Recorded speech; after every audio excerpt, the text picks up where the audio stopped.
Alright, so here's the shed. That's the road I just walked up. If you look around here, he's got a little sawhorses and a little bit of junk, but nothing much. He started clearing this area out. Didn't get too far.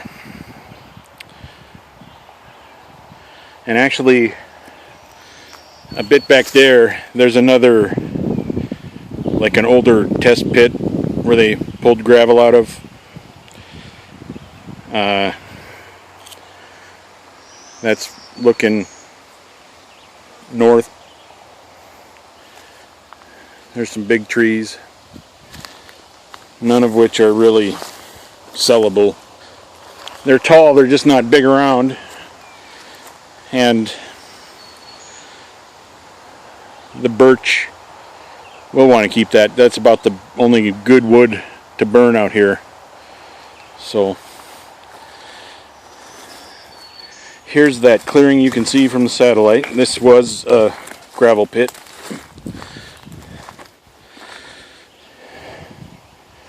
And it's basically a gravel pit that may have come close to the water table.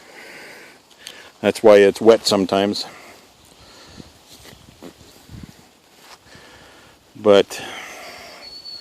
And there's a little, what I thought was a creek was actually a ditch running along a bank hidden behind those bushes from the other side of the gravel pit. Walt was out here, the guy from the county. None of this is wetlands. We can do whatever we want here. They both seem to think like right around here would be a pretty good spot for a house. We may want to go back further to get more yard cleared south of us to get more sun, but actually right there will help because of this big clearing anyways. The land generally runs up when you go north. This one actually has a little dip in it though, and then it continues up. I'm not, once it's all graded, I'm sure none of that's going to matter. But they both said this is great land, nothing wrong with it at all. It's good, buildable,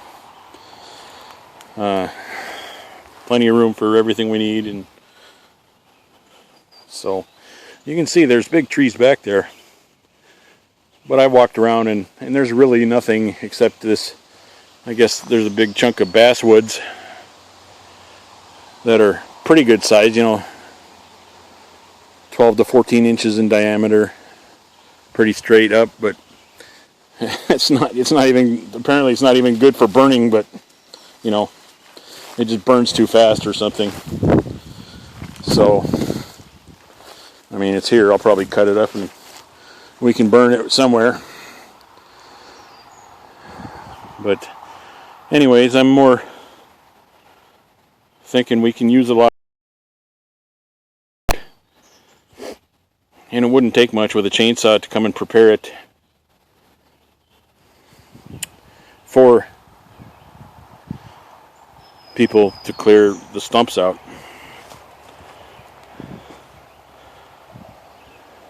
So anyways, I just thought I'd give you some videos of what the land actually looks like. It's hard to tell from a picture. Trying not to move the camera so fast, but my hands are shaking holding it up because I had too much tequila last night.